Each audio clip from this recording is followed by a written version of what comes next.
Okay, so, after doing the South Beach diet, I did, I again hit a plateau. I kind of coasted for a bit, and, basically what happened is this. I pretty much maintained for a while. I had one part where I just kind of gained like 5 pounds or something over the course of like 4 or 5 months, and I kind of freaked out and I grew desperate and I did some things I shouldn't have done.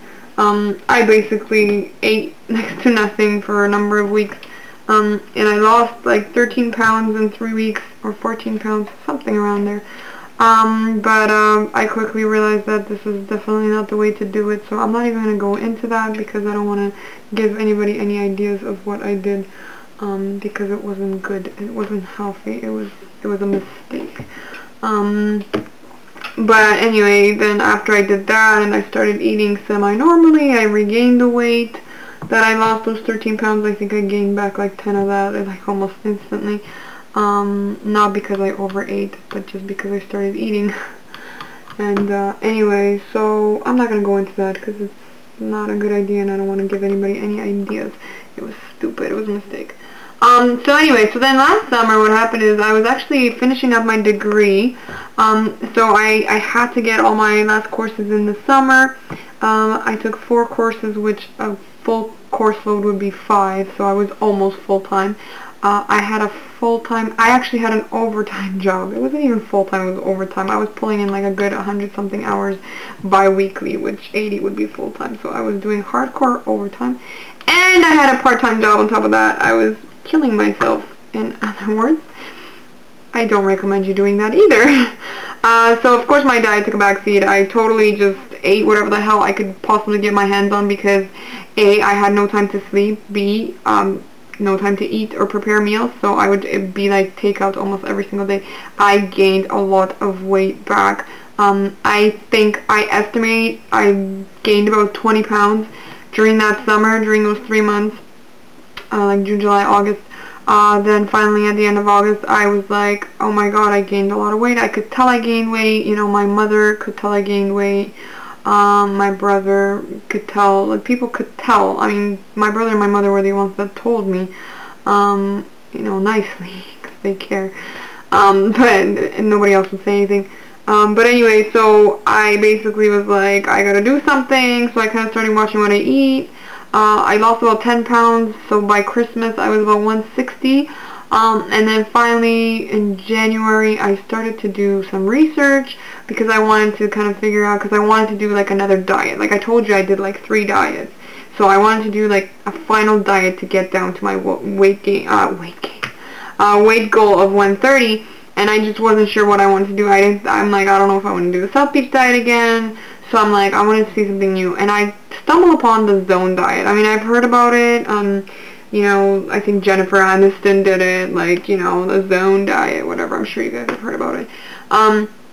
So I stumbled upon that, and I thought that I would do that, and I started researching on it, and that's where I got my ratio idea from, because the Zone diet is basically to divide your meal up, like to balance your meal, to have, you know, a certain percentage of fat, protein, and carbs on every plate. To me personally, that was too much. I didn't want to deal with, you know, having every single meal separated into like protein, fat, carbs.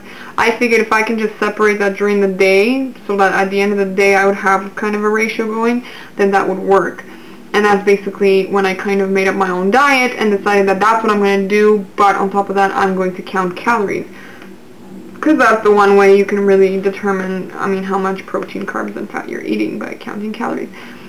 That's when I discovered fitday.com. Somebody asked me, it's www.fitday.com, and that is what I use for calorie tracking, and it is a fantastic website. I would recommend to anybody that wants to do calorie tracking online.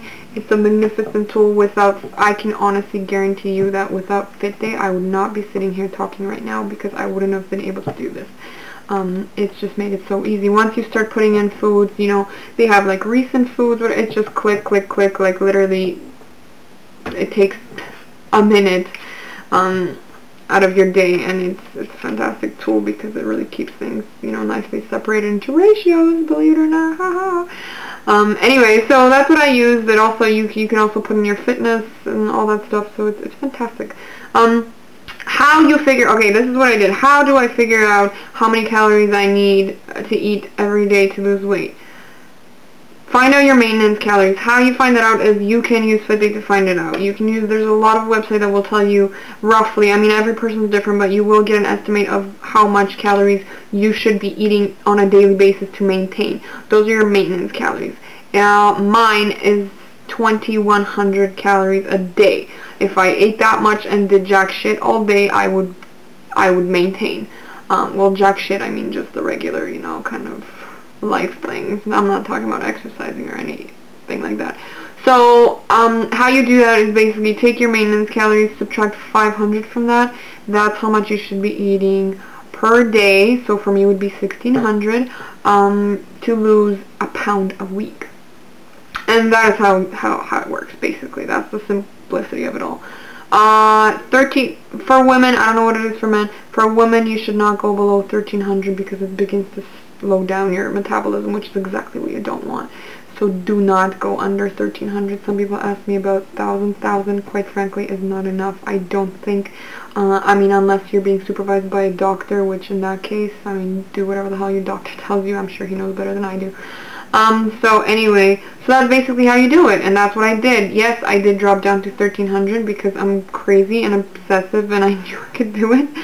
So but I wasn't exercising. That's the other thing. When I started exercising, I had to up it to about 1500, and then I ate between 15 and 1600, and I exercised on top of that. And that's actually when I started losing more weight, because when I was just doing kind of 1300 calories a day, I was losing about a pound a week. But then when I upped it to 1500 and I started exercising, I started losing about a pound and a half a week. So exercise is important. It definitely helps. It, you know, it helps, and I mean, you know, it does wonders for your body, so why not? I mean, I would strongly recommend exercising as well. But that's what I did, but I was very, very strict and very true to my calories, very true. I would eat a piece of chocolate that would be 33 calories, and I would put that in. I would be very true to my calories. That's why when I would give you those weekly calorie average or whatever intake, it would be fairly accurate because I was strict. I was very strict. That's the thing. I was very strict. I would not eat something unless I knew how many calories it was. No word of a lie. This is why I didn't go out to eat. The only places I would go out to eat are places like Tim Hortons. Yes, that's Tim Hortons in Canada. You guys might have it in the States in certain areas, but not everywhere. It is Subway, things like that. And why I would be able to eat there is because I would check the calorie content on my laptop before I left. So I knew exactly what I should get when I get there. It was psychotic. It was crazy. And I did it. So I mean, do I recommend you guys are as obsessed and crazy as I am? No, not necessarily. But does it work? Hell yeah, it works.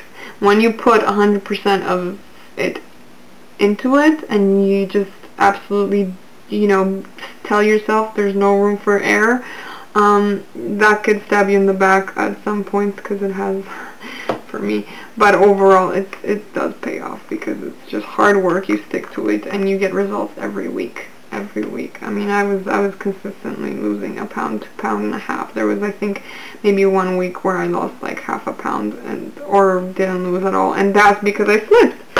Because I think that was my Canada Day weekend, July 1st. But anyway, okay, guys, I'm done. I have to go now. Hopefully this helped you somehow. If not, please don't hesitate to ask me questions because I know I've missed stuff. I did this for too long to have covered it now. So don't hesitate to contact me, leave a comment down there somewhere, and if anything, if anything, I might even make another video to clear some things up if I'm confusing at all. So thanks for watching, thanks for your patience for this video, and I will see you around again. See ya.